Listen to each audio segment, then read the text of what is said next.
Yes, my voice. Yes, my voice. Should be heard. Should be heard. Can be heard. Can be heard. Must be heard. Must be heard. Will be heard. Will be heard. If I speak. If I speak. It's not the principal's school. It's not the teacher's school. It's the parent's school. For your children, the education. Schools are educated. That's the purpose of school.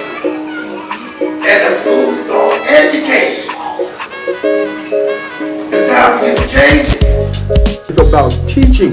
It's about shifting the ideology and the psychological culture that creates and incubates violence. So we have a generation of young people who are not educated. The reality is the commitment, the dedication, that's what makes the difference in terms of whether a child will learn or not.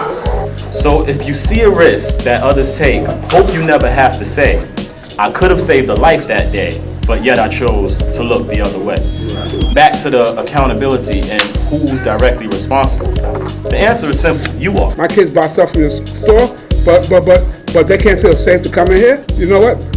We're gonna boycott you. You're gonna shut down a couple of months because you're gonna make no money. 90% of communication is nonverbal. A child doesn't necessarily have to say, I'm being bullied. We got the results back last week. No one's even going to look at the results, but the results have all the information we need to help our kids over the summer. What he was saying is that I have someone teaches me how to solve problems differently. In those cases, simply just can't try harder, they have to try differently. And that a lot of times that's the greatest frustration for the family and the school is that we believe that if you just try harder, that you will be successful. And what the IEP establishes is how you have to try differently in order to be successful. I would like to applaud Student First, and I thank you for all the knowledge and information that was given out on this day. Thank you, Student First. Someone should be saying, look, over the summer, make sure you're working with him with these things, because he struggled with that. All our kids need to have a grade A education, and it starts with us. Education is the most powerful weapon which you can use to change the world. Why can't we really sit down and figure out what do our kids need to be successful? But it's ultimately going to come down to mom and dad and grandma and grandpa and everybody else in the family, because that is the way it's got to be. You have to become that agent of change. When you look at your children and when you look at the kids in the community, you have to say enough is enough, and it have to start with me. How many of you registered?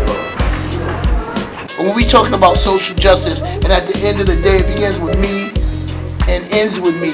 When you see a high-performing school, that school always has a strong instructional leadership team. You're not dependent on a single principal. This is not a closing schools argument. This is a changing the process. This is changing the status quo.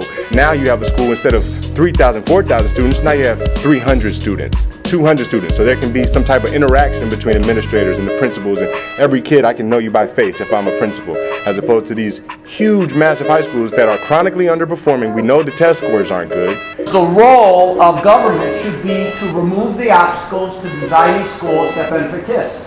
You know, you've got a school that is failing.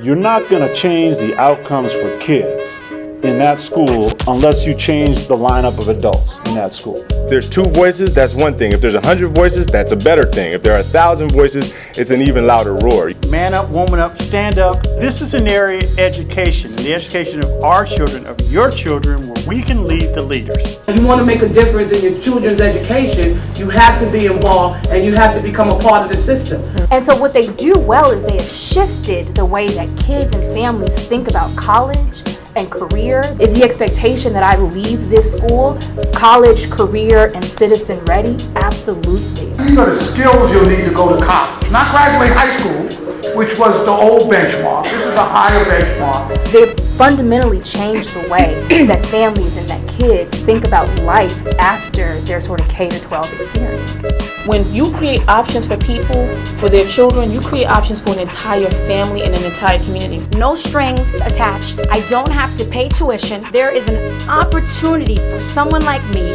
lower working class, single parent, to gain access to a phenomenal education. What are the criteria that we're judging our teachers on? We want teachers to feel comfortable developing into the kinds of teachers who can raise their level of instruction. I just don't want people who can't educate our children to be responsible for our children.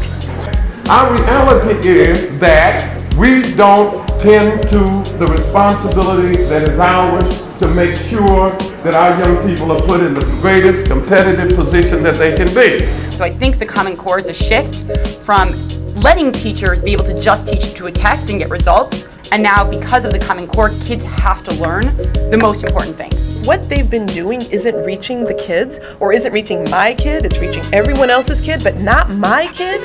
I don't want them to think that they should keep doing the same thing tomorrow and the day after. I want them to try something new. If you're really serious about educating your kids, get those kids prepared for college. Until we get equality in education, we won't have an equal society. Be a part of writing the vision that Students First has for your community.